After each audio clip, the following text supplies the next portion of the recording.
podcast. All right, welcome back to the podcast. We are still at Huntstock, and before this thing kicks off, I just want to put out an apology for all of you that are listening to this podcast because we've done some crazy ones and we have some crazy friends, but this could get very crazy. So there's 4 of us in the booth. This is your boy East Coast Trev, and this is Steve. And Madman Mardik. And we got a new guest on that we kind of found. He was riding around on one of these expert hunter e-bike things, and he keeps pulling wheelies and stealing mine. shit, and I don't really know. I'm winning that. What? That's mine. It's going home with me. Well, I don't think I got to go home with you. I don't even know. Can we just introduce the guest? If we must. All right. Well, what is your name anyways? Jake from State Farm. Jake from State Farm? Jacob, what are you doing? Well, right here, I'm sitting in someone's awkward chair, eating his venison kielbasa succotash, having a DC Diet Coke, and enjoying the beautiful sunshine and scenery here. How did you even end up here is what I want to know. I don't know. I was hitchhiking my way through the Mass Pike, and someone said free burritos and hugs. And so I just followed this sign, and I did, and came here, and there's beer, coffee, everything. Yeah? There is beer and a lot of beer, and There was whiskey last night. I don't know who brought it, but he's a jerk. it showed up here. Oh, until someone finished it. He was a jerk. That guy was a jerk, too. Asshole. The guy who finished it or the guy who brought it? Both of them. Oh, Jesus Christ. They shared a jerk responsibly. Oh, man. Well, why don't we turn this key, man? We'll get this drive underway. We'll put this thing in 4-wheel dig because it's about to get wild. Why don't you introduce yourself, who you are, where you're from, and what you do? All right. So my name is Jake Bennett. I'm currently live in Massachusetts, southeast Massachusetts. I am originally from upstate New York, Adirondack region. What do I do? It's a good question. According to me or other people? So I love to hunt, love to fish. Don't fish nearly as much as I want to. Big deer hunter. I love turkey hunting and elk. Those are my 3 main. But just because you're not one of those doesn't mean I won't shoot you. And I'm a father of 3, married to a lovely wife. So I got a happy life. And White picket fence? White picket fence. Believe it or not, do you guys know what I do for a profession? No, but I want to know. You're going to laugh. I don't You think really no one knows. I know. What is it?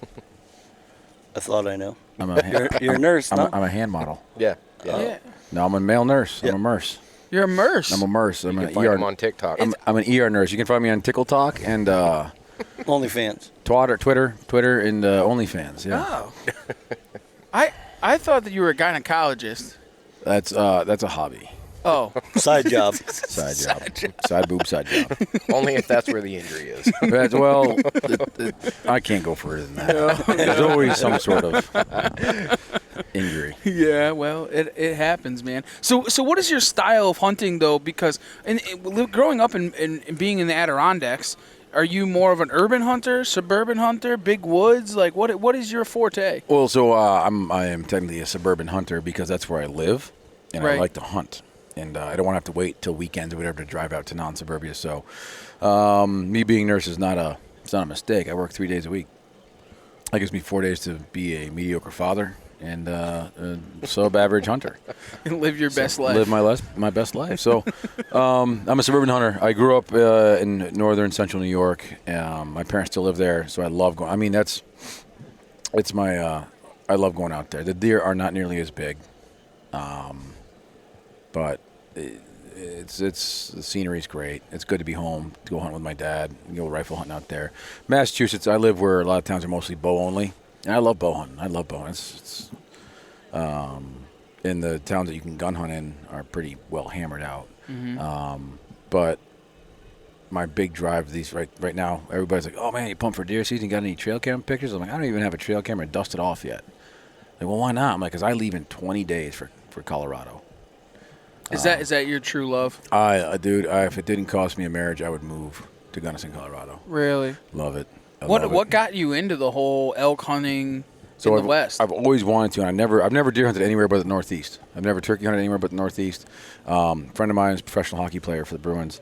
We became close, and he's like, "Yeah, man, you've been elk hunting?" I said, "No." He's like, "I've been before. We got to go." And he ended up buying a place out in Colorado and inviting me to go with his family, his brother, his father's cousins, and we used to go early, like first week in September, because he had preseason So we couldn't go later because the season was starting. So we'd go first weekend in September, last weekend in August.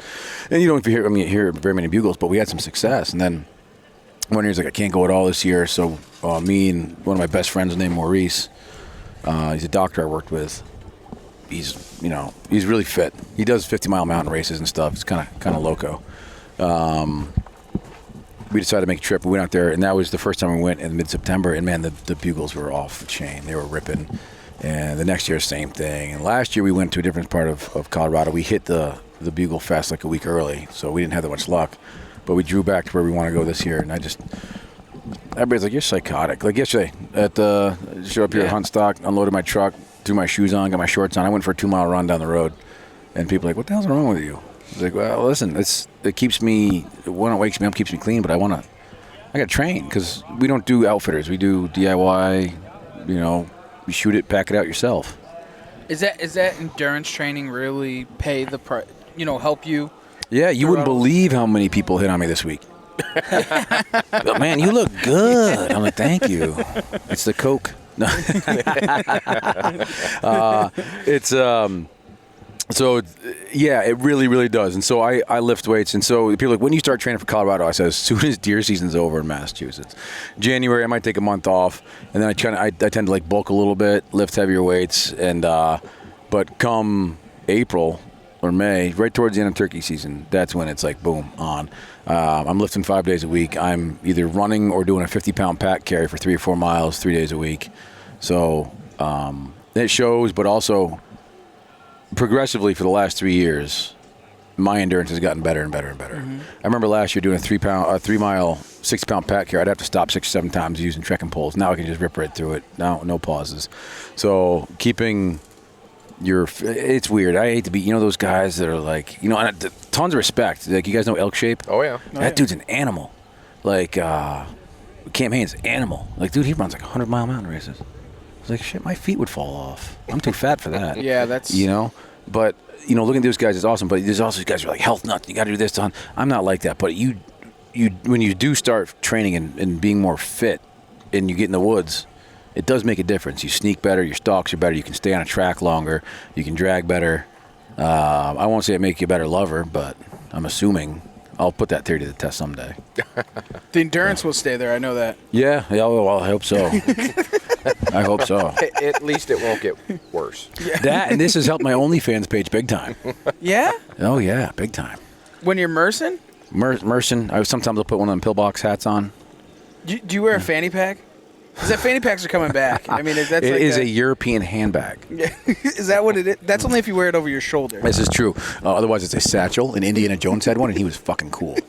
This is true. He was probably one of the most badass dudes that ever walked the face of the earth. So he had a bullwhip. I can't. I want to rock a bullwhip. When was the last time you walked anywhere with a bullwhip? Never. Don't you rock a bullwhip? No, not a bullwhip. You're just like roping. That's just what's attached to his body. It's God given. Good for you. Good for you. Congrats to your lady friend. Trev, I told you not to open the door of that house. Oh, sorry. No, I do not use a fanny pack. Anybody who works in nursing, they make these fancy pants called figs. Mm-hmm. Y'all ever heard to see them? A, they make my butt look real good, and B, there's 1 million cargo pockets. So that's all I need. Wow. Yeah, they're form-fitted. Do you wear the clog things that all them women wear? Dude, come on. No. What do you wear? I wear sneakers. I wear CrossFit shoes. Oh, okay. Those ones with the sneakers with the toes cut out? Oh, the sandals with the toes cut out? So I can wiggle? No, God. See, people wear Crocs. People wear Crocs at work. No, I wear Crocs they're my camp Crocs. When you're out elk hunting, you need camp Crocs. Right.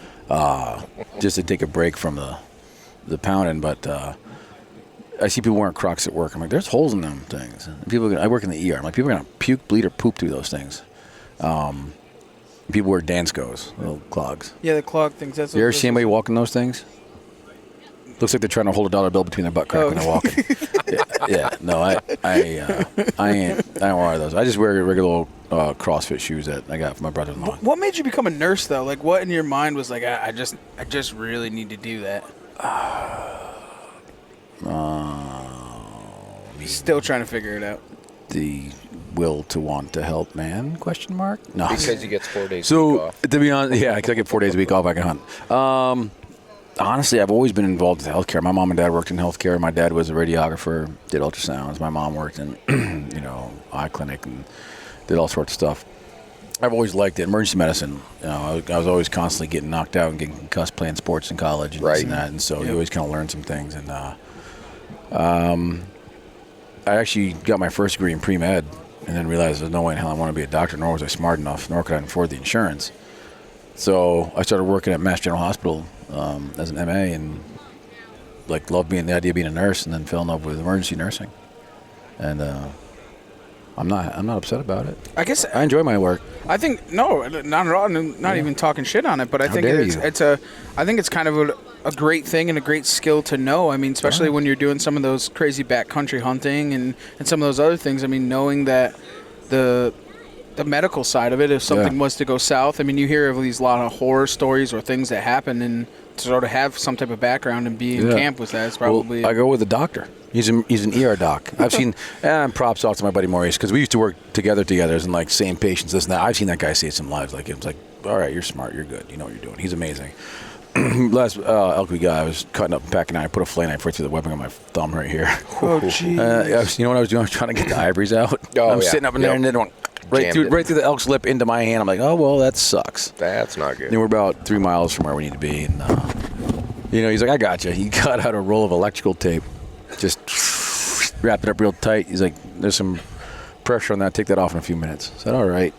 Kept going. We're about a mile into the pack out. I'm like, why the fuck's my thumb purple? I forgot to take it off. Oh, jeez. Just ripped it off. It was good. But you're absolutely right. Maurice is awesome out there. We make a great elk hunting team. That's cool. And that's daunting. When you go out there and you're doing your elk hunt on your own, and you don't have a place, like a house to get back to or anything like that, it can be nerve-wracking at first, but get out there. Do it. Now, don't be a wuss. Do it. Now you were in the turkey world for a bit. Yeah, I love turkey hunting. Yeah. Yeah. Turkey hunting. That's where I cut my teeth hunting, because in New York you can't hunt deer with a gun until you're 16. You can't bow until you're 13. Yeah. So my first year, 12 years old, I was turkey hunting like crazy. So you can turkey hunt at a younger age. You can a small game hunt at 12 years old. New York State considers a turkey small game. Oh, that's crazy. Yeah. So you came into the outdoor world from obviously your family. Your I got it dad out my first year when I was 6. Wow. Yeah, I was sitting on a beaver log, like a felled beaver log, with my dad, and I was making all sorts of noise. Like, Jesus Christ! And 3 deer ran right up 6 feet from us, and one of them was a button buck. My dad dumped it right there. I remember that. And got it out. Told me how to gut it out, and I had the old Boy Scout knife. Took the bladder out and poked it and got it all over. It was great. That's awesome. Yeah, so I love it. It's all part of it. It's awesome seeing this like this. Everybody getting together. No, you're absolutely right. I think that this is a place that New England needs. I think that a sportsman show like this is very important to our world. It's not, and not to knock any of the other shows, but I don't want to be walking down an aisle and the next guy's a Shamu or whatever. Right. It's just not, or ShamWow, I think is what ShamWow. ShamWow. If someone's throwing Shamu He's a out Shamu. of the sportsman show, we got a problem. I think you just called some guy fat. Shamu. He's porpoising. He's porpoising over there, people. We're giving out killer well hunts. If they're bigger than me, they're definitely She looks like she'd eat blubber. That's from a movie. Yeah, no, 100%. I mean, if you look here, I'm looking right across, and there was like the Hunt 200, the Stagger, the Bigwoods Bucks. All these guys are really super personable, and you can sit here and talk to them. I just did a podcast with Laney Benoit. Right. Which is incredible. Yeah, which is awesome, because your pal was like, come up here with Laney and sit up here with us. I'm like, why? Why? I mean, I said 3 words the entire thing. I sat there and held the microphone. I was basically the microphone stand when I was up there, but I'm like, why? He's like, because you guys... You're great. And Lane and I kind of built a relationship recently. Like, he's a super nice guy. But he's like, have Jake talk some more. I was like, about what? About being a nurse and wiping from front to back? Like, you got it covered, brother. I'm wall art. But that was pretty cool. And not a single person here is not personable. Won't talk your ear off. Yeah. No one's here trying to push sales on anybody. You got a DJ, some decent food, pretty decent view. Yep. Yeah. It's rough. It's terrible. I hate this place. I think for us, one of the crazy things is that this is kind of like a different world for us, honestly. The Northeast, the big bucks, because we're more or less suburban hunters like yourself. And so to even be around some of these big-time trackers and stuff like that, it's a totally different world for us. It's not something that we do or we're part of. So it's definitely cool to see, these guys do shoot giant deer in big woods, and they put in 3 times more work than a lot of people. And I think that it's kind of one of those resources that a lot of people don't talk about, right? Like it's always Midwest deer, big Midwest deer, and the big bucks aren't talked about. There's nothing wrong with Midwest hunting, and so I think there's a. Here. I was supposed to do a seminar yesterday and it got bumped back, and I'm not upset about it, jerks. But if you look at, you got people here. You got Brett Joy who's in there, and he's doing Just Hunt Club, and he does food plots, big food plots in New Hampshire, which is a Midwest tactic that he's bringing to the Northeast. I think they're pretty successful at it, And then you can also take Northeast tactics to the Midwest. I mean, I know guys in Ohio who hate hunters from Vermont, New Hampshire, and Maine because they kill everything. So, they hate them. We've hammered on that. Well, we say this all the time. Put some of us Northeast hunters in the Midwest, and we'll show you how to hunt, because we have to hunt a lot harder than those guys have to hunt. Right. You know what I'm saying? Even Our tactics are totally different than theirs, and we can put them in that world where they've grown up and they've been, and nothing against those guys by any means, but I'm just saying is that their father, their grandfather, so on and so forth, has had a stand, and those boys are still hunting that same exact stand every single day. And guys like us that hunt these, big woods bucks have to go above and beyond to try and stump these deer. It's not ag and cuts. And cuts. It's not food and bedding, bedding. It's food all over the place, bedding all over the place. And I don't know. You have to differentiate. The one thing I will say, and this is something I was going to touch on, is I'm so sick and tired of people being assholes to each other in the hunting world. I'm just so sick of it. People got to judge people in the Midwest. Midwest people got to judge people out here. Mm-hmm. This person killed a great big buck. He must be doing something I'm not doing illegally, so he can kill a big buck. And I've been labeled a few things. I've been called a few things. I just don't care. It's, the truth being, if you put in the work, you have the work ethic, you put in the time and energy, you're going to be more successful. And I'm so sick of the competition in between the hunting world. A little healthy competition is good, but the problem is we're boys, we're men. You can't have healthy competition. It's going to be worse. And then to get to the point, in the competition to shoot the biggest, baddest, nastiest buck has led people to do illegal things, has led people to ruin relationships with friends, with family. It's fighting amongst the community. It's really anti-progressive towards what we all want, which is we all want to be successful. We want to have a good time. There's nothing worse. And this happens to me at least every other year, if not every year. I kill a buck. I kill my target buck. He's a big buck. I'm super happy with him. And then all of a sudden somebody goes, dude, I heard somebody saying you shot that buck over a bait, or you shot it at night. I'm like, I film all my hunts. Come take a look. I don't have infrared lenses on my camera. It's middle of the day, no food. So regardless, it's going to happen. People are going to say that. Because if you think about it, it's so much easier for me to point at you and say, you killed that big buck because you cheated, instead of taking that finger, turn around and point at myself saying, I didn't kill a buck like that because I didn't put in the work. Right. It's the classic must be nice guys. I hate must be nice guys. The worst. Oh, you killed a nice buck. Yeah, you live in a great area. Must be nice. Oh, you have private land. Must be nice. Must be nice, Oh, you got a new bow? Must be nice. Yeah. Come on, man. Hey, good for you. Awesome. High five. There's a guy up here, Joe Sass. He just walked by, or Matt, just walked by with a buck I was chasing for 3 years. He shot it last year, 100 yards from me. I had no idea he was even there. He posted a picture of it on Boston Boner on Facebook. And I go, oh, crap, that's G-Force. Buck, this was my third year hunting him last year. I was like, dude, you didn't know you since when did you been hunting there? He goes, oh, my brother had a camera in there. He called me and go in there. Said, I'd never been in there really before. I was like, you shitting me? He goes, yeah. I go, that buck is older than dirt. This is my third year hunting him. We call him G-Force, and my buddy Frank and I have been chasing him. He goes, oh, you're kidding? I was like, yeah. I was like, that's all. I was like, I'm sorry. I'm like, don't be sorry. That's awesome, man. Good for you. Somebody I know and like killed him. Yeah. And this past winter, I found his sheds from the year before. I gave him the shed today. He goes, why? Well, are you sure? I'm like, yeah, why not? He goes, because I didn't find the shed. I'm like, but you killed the buck. What am I going to do? Sit there and look at it? You put it next to him, hang it on the wall next to him. There you go. It's his. Well, that is the nature of the beast. There is when you kill a big buck, and if somebody has the sheds, you give up the sheds to that buck. I mean, it's their deer. You don't have to. I didn't have to. I could have sat there and be like, I have a piece of that deer now forever. So what? It's going to sit there, collect dust. My dog's going to chew on it. And you know what? He killed the buck. He did something I didn't do. He put an effort in one spot. he put more effort in the spot for this deer than I did, and he was successful. So you know what? High five, dude. I'm not going to say he shot it over, a bag full of lima beans. Like, this good for you. High five, dude. Congratulations. The people need to start setting expectations and goals for themselves individually each year and make them attainable. And that is what your drive should be. That is what your competition should be. It should be within yourself. In my personal opinion, I could be wrong. You might not agree with me. Who cares? It's just what I feel it should be, and that therefore you're not kind of lighten up the mood. With the hunting community so now, it's the air is so thick you can cut it with a thimble. No, it isn't. God damn it, you suck.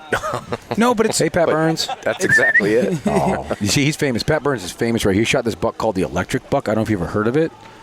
no. No, me neither. I think he made it up. He just shot the fucking thing somewhere else. He baited poached it. He Yeah. poached I it. think he baited it. Yeah. At night. At night. Infrared 22 Actually, mag. it was a full moon in the middle of July. Yes. Yeah. On private that's land. what I On heard. private land, and he peeled the velvet off with a spork, and He was wearing Sika and used his e-bike. of course he was. That's Pat. Pat's a good dude. Pat Burns, I've known him for a few years, and he brought me the sheds of the electric buck 3 years ago, and he was bigger then. I'm looking. I was like, dude, what? Where? Yeah. Better yet, don't tell me where. I don't want to know. Like, amazing buck, and a buck that big, you don't get to live without other people knowing about it. So he had pressure. There were other people hunting that buck, but Pat stick and stayed and made it pay, and he figured him out, killed him. Good We for him. actually did a podcast with Pat Did you? a handful of episodes ago. Yeah, and tore right through it. After we were Was he shirtless?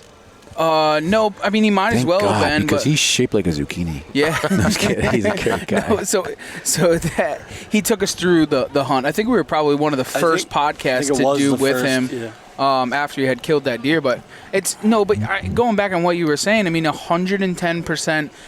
We're getting attacked from all corners. Yeah. And I say this all the time on the podcast, and it's we're getting attacked from the outside in, and we're also getting attacked from the inside out. Yeah, the infrastructure of hunting in America is like about as good as our politics right now. They are like we're our own worst enemy. We are. I'm not going to 100%. talk politics. I don't do politics, but the infrastructure of our hunting society, man, we need to really take a step back. And you sit there, you spend a week with Lanny Benoit and Hal Blood and these dudes from the school who used to just wreck bucks. And you're like, this is what it should be. Guys sitting here telling stories, sitting back, eating peanut butter and jelly sandwiches, like chasing bucks all day, all night, not worrying about, well, I'm in Maine, I don't have to care about boundaries, property lines, this and that. Somebody didn't get pissy about. Do you think one person ever got upset with Lanny Benoit or Hal Blood about shooting a buck that they were after? No, because they never seen that buck before. Right. So here's the thing. No buck belongs to anybody. So it happens every year. Oh, Jake Bennett went and heard about this buck and went in there and shot it out from underneath this guy. No, that is never, no. Do you know why it's No. like that?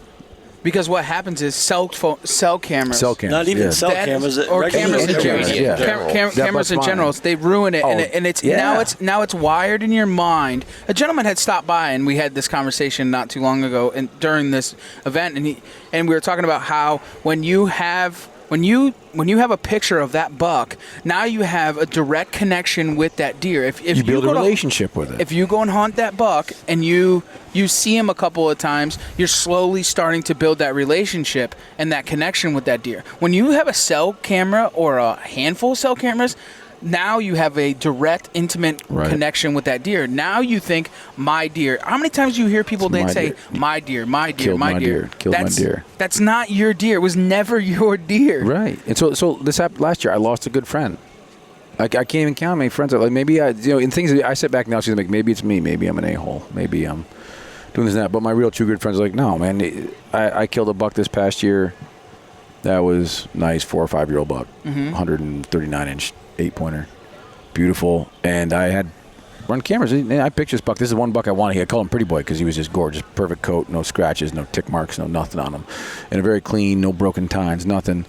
And a buddy of mine who lives near there was like, oh yeah, that's my area. I hunt around there too. I'm like, great. It's a 2-mile stretch of woods.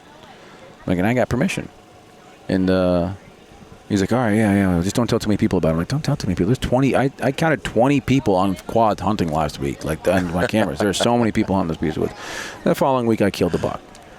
And he won't talk to me anymore. He says, Now you're the asshole. He tells people I killed his buck. His buck. His buck. His buck. And even not his buck. Maybe I want to come. But if he had said, "Oh man, I'm after that buck. I've been after him for 3 years." Apparently, he named the buck, And I was like, if you had told me as your friend said, man, I'm after that buck, I've been after him for a while, I would be like, all right, cool, I'm out. Yeah. You know, but and I'm not trying to pick on him, it's or say anything bad about him. But it's more of like this happens more times than you think, and it sucks. And there are people out there that'll undercut you and try and shoot a deer out from under your friends, quote unquote friends. Yeah, and a lot of those of them must be nice guys. But I had a situation happen that was actually more extreme than that. So in Connecticut, you have to have a written consent form to hunt a piece of property. So I was hunting with a friend of mine, or quote unquote friend of mine. I had gotten him written permission to be able to go onto our property and hunt. Well, the truck just stops right in front of us. Just stops right in front of the podcast. Thanks.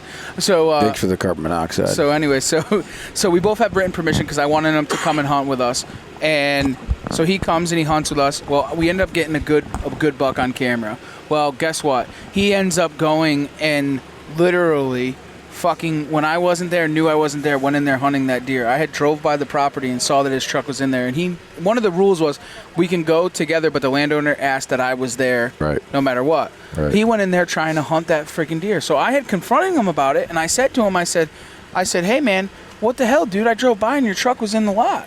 And he's like, yeah, man, well, I'm having the best season of my life, and that would just complete my season. I already shot a couple of bucks, so if I shoot this buck, I'm going to have the greatest season of my career. And I'm like, you're really going to undermine me? Here's the thing is what people don't understand is at what cost? Right. Yeah, it's a deer worth It's not worth it. And I touched on this a little bit. Like, my father and I have had, our relationship has been strained by hunting many times. We went a week without talking. It's opening day. Maybe I won't go. I'll stay in. No, nothing is worth that. You know what I mean? If you have a true friend that's over hunting, it's not worth sneaking into a spot, man. There's so many bucks out there. Like, what's the point? Just go and find another one. Just go find another one. And it's sad. It's sad, and it's the competitive nature of us as human beings. But still, the only competition should be in hunting is within yourself. We should be boosting each other's morale, not killing each other's morale. Not even just friends. I mean, how many times you get the impression that somebody's driving around, they see your truck somewhere. You don't even know them. But they know it's your truck. Yeah. And they know. Next thing you know, bing, bang, you're not in there hunting spike bucks. Like, if your truck's there, it's there for a reason. I buy a new truck every 2 years. Right. Trying to hide it and try to be as sneaky as you can and stuff like that. And then even a step farther, you even have to be careful talking on podcasts, because there's guys out there listening. Yeah. And instead of listening to the podcast, picking up tips. Yeah, picking up ticks. They're picking up ticks, tricks on like how you get it done. Yeah, They're trying to. Oh, I know where he's talking about. I know exactly. Well, if you're gonna try to listen to a podcast and figure out where I'm hunting, you're already too late. Yeah. You're always gonna stay one step behind me. I love it when people are like, man, where'd you get that buck? Right. Well, it doesn't matter. I'll tell you, he's already dead. You're too late. So that shit bothers me. If you're gonna pay attention to a podcast, you're better off listening to the story and thinking how you can apply that to the bucks you already know about. Don't chase me around, because you're just going to be chasing gut piles. Look how sweaty he is, though. He's out there in the sun. He's in the sun. He's a man. Be a man. Don't podcast in the shade. I feel toasty. But, I got a rocking chair. But you know what I mean? If you're going to just listen to podcasts and follow trucks around, you're chasing ghosts and you're chasing gut piles. Right. So get this. This is something I heard yesterday. So being at Huntstock, I've heard several people say, oh, man, I heard this rumor about you. I'm like, okay, sure, whatever. I'm half Irish, I heard this rumor about you. Heard this, that. So I heard this one yesterday, and this one was like, really? They said, oh yeah, that guy, me isn't me. That guy goes on Facebook and says, put up trail camera, you're number 1 or number 2 this year, and people do it. And then he looks on their Facebook profile, see what town they're from, and then he'll go and find your buck and kill it. I was like, holy shit. That's impressive. That's if that genius. Was real. Now I might start doing that. Somebody said, yeah, that's what they heard I do. I was like, well, I'm flattered you think I have that much time. You just said that you only work 2-3 days a week. Yeah, but that's enough taking care of my kids and hunting the spots I already have, let alone drive sitting there on Facebook, going down, finding where somebody lives, find out where their buck is, try and find out where they're hunting that buck, and then try and get in the woods. Come on, man. And kill it. I mean, come on, man. See, the thing is, and we've had, I don't remember who actually told us this, but they said, if you don't have haters, you're not doing something right. Not a single person in the world has been successful in killing a giant buck and not had negative things said about him. That's just the if, ands, ors about it. It's sad that it has to be like that. Like we've been talking about, man. We've been talking about that for a while, and it's. I don't. It blows my mind, man. Every time that you're successful, like I wasn't even I wasn't even in this fucking state. I wasn't even in my home state. Right. I went and I shot a big buck, and somebody literally started making rumors in my hometown about me shooting that buck out from underneath Steve. That's amazing. Steve, how do you feel about this? Sons of bitches? I laugh because anyone who has actually heard the story or watched the video, yeah, it's not even possible. No. Like, it literally isn't possible. It's come to the point now where I film all my own hunts, so when people say I shot at a night or a bait, I'm like, here, let's watch the video in super HD, so... That's us. We film all of our hunts, Wait, too. I know how it could have been done. I know how this could have happened. I superimposed that it like deer the goat. Walked backwards from me to you, and you shot him out from Nope, under me. you were in rewind. You were rewinding the video. Well, Yes. they were saying that I shot it out from underneath you, like meaning like I went in there, like I knew that buck was in there, and I went in there to shoot that deer out from underneath you. But where they You're got the one that told me where the spot was. being misconstrued in the fact of that you had a big buck in there. You guys see this handsome fella right here, Jeff Brown? Jeff. This guy right here, Jeff Brown, is the founder and pomp and circumstance of Northeast Big Buck Club. I saw the mule deer. 151. I found a mule deer shed in Colorado a few years ago. 151. One side? 151? No. If it was a match, the other side. Buck was one. And then one of the sheds of one of my bucks from last year that I really want to get this year, I think he's over the hill, was 134 and 2/8. Yeah.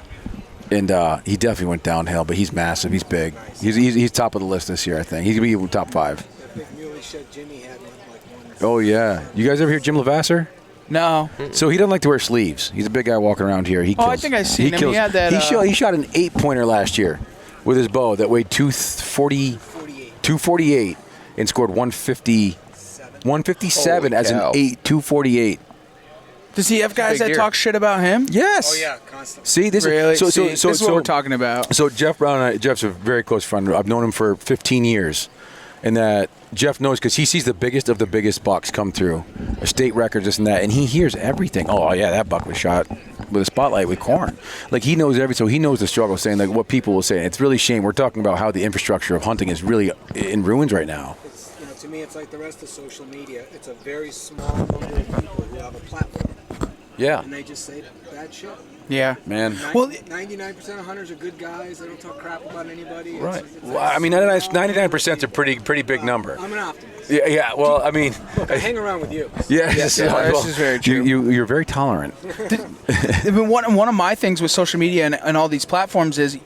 The thing is, it's not like the old days. The old days, they were able to talk about. You could talk about somebody face to face, and you were liable and getting punched in the face. Right. When nowadays you're not. Was it Mike Tyson said the internet has made people comfortable with talking shit about somebody else without getting punched in the face? Yeah. Is that what he says? Yeah. Oh. So, social media is awesome, but also social media is like medicine. In small doses, it's fine, but it can also be very toxic. You know, it's great because we have all these avenues of outlets. Like how many people would come to Huntstock if we didn't have Facebook, correct, or Instagram? And now look at this. Or know about big bucks that were shot. Know about big bucks. Yeah. But I had a guy. Remember that buck I killed, Sluggo? Yeah. Like years, a beautiful buck. I was sitting there at Dick's Sporting Goods, and these guys were chatting. He goes, "Hey, you see this buck that was shot?" And I was like, "Oh yeah." It was a picture of me holding the buck, but I didn't have a beard in that picture. I had a big beard at the time. He goes, "Yeah." The guy behind the camera goes, "Yeah. I heard about that buck. That thing was shot over like 200 pounds of corn in Middleborough." I was like, "You want to see the video of it on my phone where?" It wasn't? No. Where it Could wasn't? you imagine how many people would talk shit about it? They're like, what do you mean? I'm like, that's me in the picture. They're like, oh yeah, no, I'm just telling you what I heard. Of course. Like, whatever. But you were willing to spread that. Like the big telephone game, you know? So I think people just need to sit back and stop taking themselves so seriously. The hunting's about spending time with friends. And honestly, hunting's about putting food in your freezer. But also, you got to connect with Mother Nature. You got to, enjoy it with your friends and your family. The downside of what we do, once you put a score on something, and once you give out awards, and it changes the way people behave. Right, and this is coming from the godfather of the Northeast Big Buck Club. There's my good friend John Petrick right there. Speaking of giant buck slayers, that guy right there kills more deer than CWD. No, he doesn't kill. John, did you shoot the course? What's that? Yeah, I shot the course, yeah. Oh, did you? You didn't wait for me? You told me to bring my bow. Well, yeah, we're going to shoot some like 140-yard stuff. Oh, I'm down. I brought one broadhead. Good Lord. So these guys. All your big deer. These guys right here, they know each other. He's a scorer for Northeast Big Buck Club. But nice. But you heard it from the mouth of the godfather of Northeast Big Buck Club that once you put a measurement on something where you can be competitive about it, Right. human nature is to ruin it. And it sucks. It really does. I stopped giving it crap because a couple years ago I killed a buck. I'm like, yeah, 150, and they're like, they made up a fake Instagram page with me saying, yeah, when you poach deer like me, you can say a 130 is a 150 any day, and had a picture of me holding up. I'm like, whatever, dude. Yeah. You know, high five.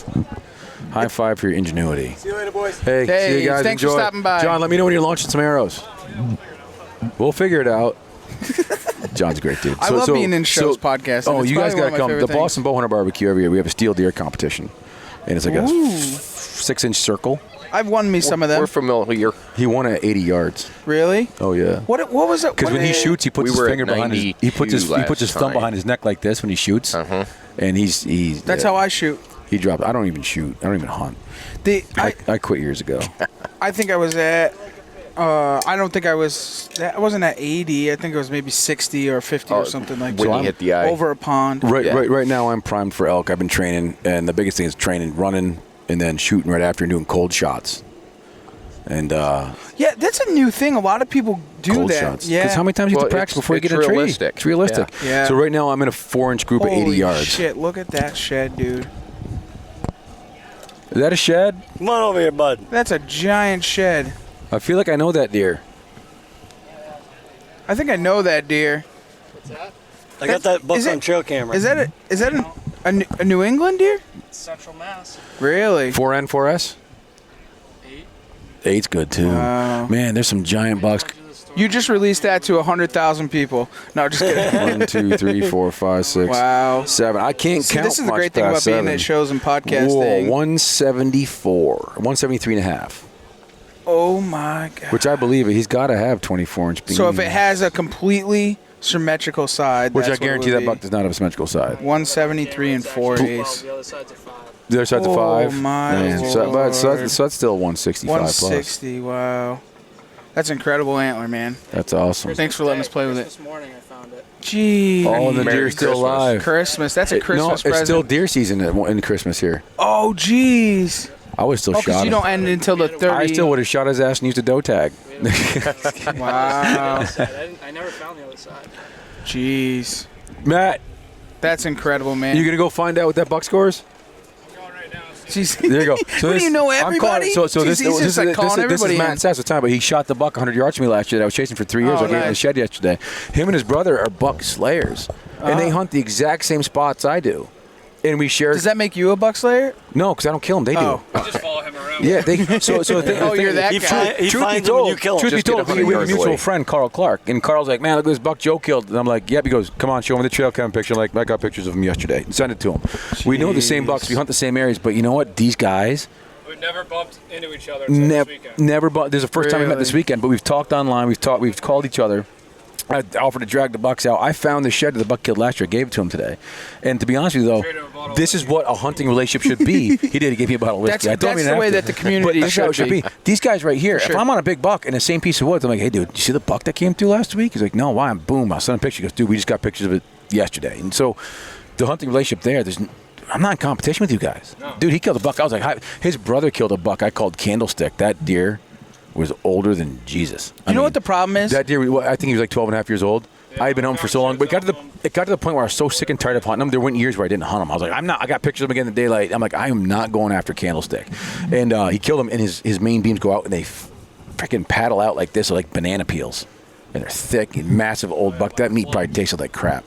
Looked like it just Do you know what the problem is and why you're not killing those deer? Because they are. No, because you named them. Oh, I have to name him. No. Oh, I shot that one I'm going to pick up. He's like, is that G-Force? I'm like, I don't know. G-Force, Same day, No, G-Spot's a different buck. Yeah. So here's the thing. So it all Has a started. little rabbit. I started naming bucks, honestly, because the TV shows. Everybody Of names course. bucks. Oh, that one's Stickers, and that one's Fluffernutter, whatever. But then my kids started hearing about it, and now my kids name them bucks. They like Right. names. So we have a buck named Meatloaf. I was like, why? I was like, I don't know. I like meatloaf. My son named it. I was like, all right, this is Meatloaf buck right here. You know, but then you get certain bucks, like you have a bunch of nice little 8-pointers. Like, hey, did you guys see the other 8-pointer the other day? Because I share my cell camera pictures with a bunch of guys. And they're like, which one is that? So if you have a name for it, you know, it's easier that way. But the problem is everybody poo-poos on names and does this and that. But you know what? Who gives a shit? People do what they do. Just enjoy it. Like Matt and his brother right here, they've been nothing but awesome. Like, offered to help me track a buck, help me do this and that. Like, oh, yeah, we're hunting over here. Hey, you ever hunting over here? Yeah, try this spot over here. That's how it should be. That's how a community should be. We were out of state. I shot a kid's target buck, and he came and helped me fucking drag it out of the woods. That's how it should be. That's what he said. He goes, you need a hand? I'm like, I mean, I already Yeah, he's like, well, I shot it from my truck, so I think I'm okay. But what did I say? What did I say? 129 in 3/8 or 4/8? I don't know. You gave me like 14 different. I did, dude, because I forget which want one him it to was. be Yeah. so much bigger. Because in my mind, on trail camera, he looked giant. Right. And in real life, I was like, oh, I don't know, maybe his body was small. He went downhill. Yeah. He did go downhill, but I'm looking at him like I want him to be 130 plus, but I think he's a 129er. Yeah, just because he got that. Oh, jeez. Yeah. He didn't shoot it. If he shot it, he wanted it to be 150. Oh no, if I shot it, would have been 150. I would have told you all it was 150. You wouldn't have scored it. Right, exactly. You know. Been rubbing Miracle Girl. That's right. That's how right. it goes, Listen, man. a little Bondo and a toothbrush, you can get it set just right. This is awesome. This is awesome. This is a great time. It is. That I'm tattoo. having so much fun. This is fun. Yeah, I hope it's done. I hope they scored your buck. I want to see what it is. Yeah. Because yesterday, he scored it. So he shot. Oh, here we go. Oh, what do we Here's got? What's the score? Is that Matt's? No, this is yours. Did you want it? Yeah, Oh. sure. Oh, what do you know? 150, right on the button. So, What is it? I don't know if you know this about mule deer or not, but that fork actually counts as the G3.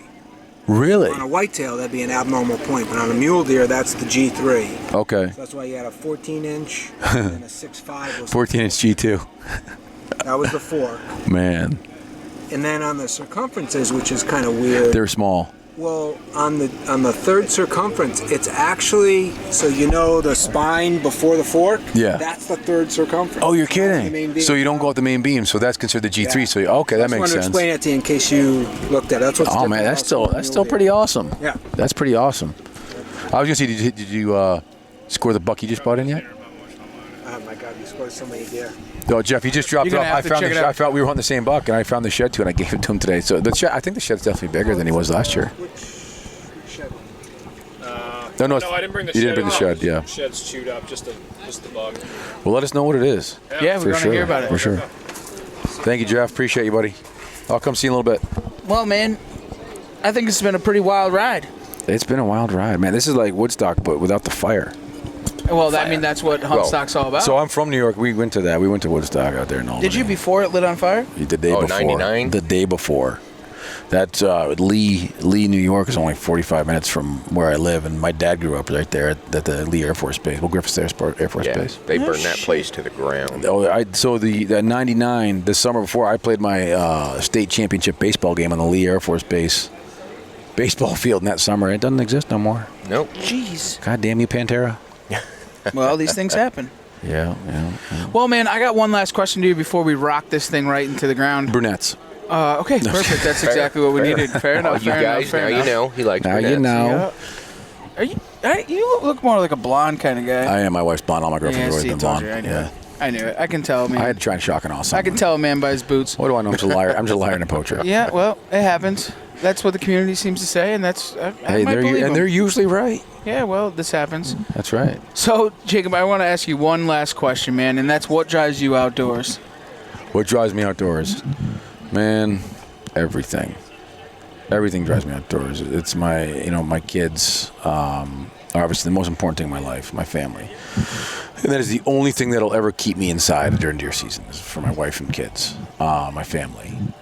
What drives me outdoors is that connection of absolutely nothing but you and Mother Nature. I mean, I love killing animals, but I pass every 100 deer I see and don't shoot, I kill one maybe. And it's just being there, being part of it. providing for my family. I take great pride in the fact that I kill, I gut, I drag, I hang, I process, I freeze, and I cook every single animal I kill. And a lot of times I donate.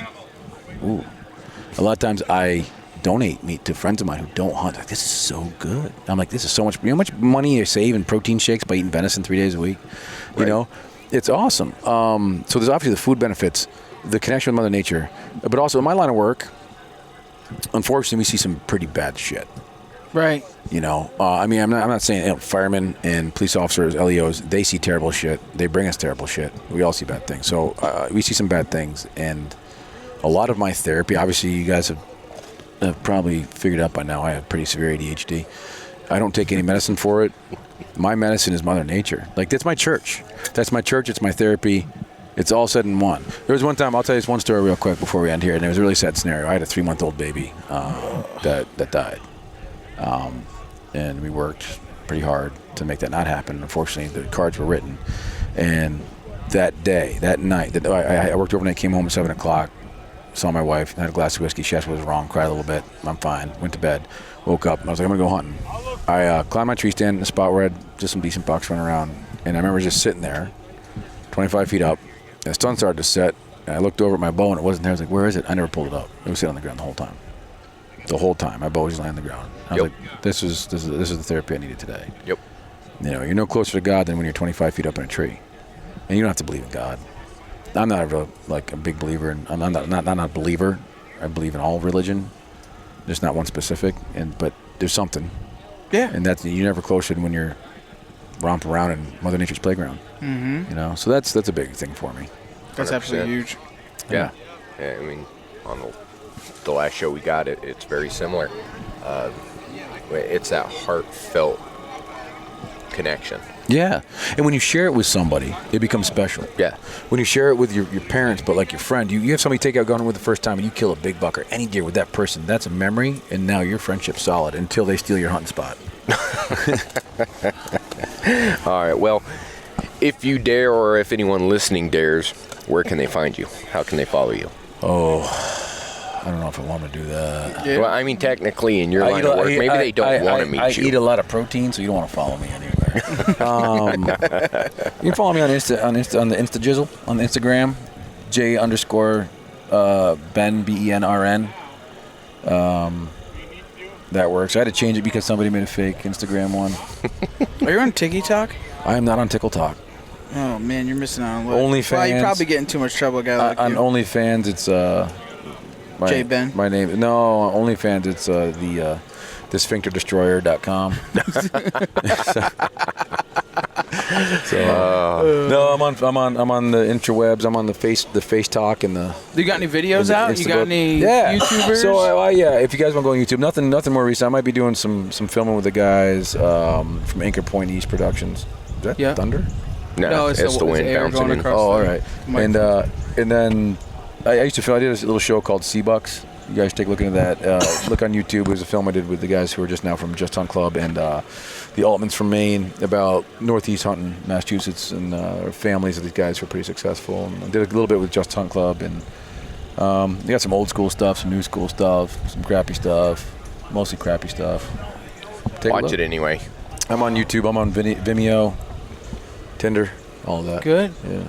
It's a good place to be. Yeah. Bumble. Well, mostly Grindr, but yeah, well, whatever you're into, man. He's got you covered. Well, guys, we appreciate you. Go check him out. You'll get a laugh at a minimum. That I guarantee you. Oh, everybody laughs. Everybody laughs at me. It's hard not to. I'm okay with it. Laughs with you or without you? I'm telling you, in my opinion, your calling was. You should have been a comedian. That's pretty good because my mom says I got a face for radio. Yeah, I agree. Why do you think I'm here? Yeah, right. Awesome. Well, thank you, boys, for having me. It was a great time. We got to do this again soon. Oh, for sure. Let's not wait a year. I'll reach out. I'll stay. We can shack up. Yeah, definitely. Make some spoons and do some hunting. Yes, or the other way around. I mean, either way. Best way to stay warm. Hunting spoons and. That's right. All right. Well, all right, guys. We appreciate it, and for everybody out there listening, like I said, check them out. And until then, thanks for taking the ride right here on the Outdoor Drive.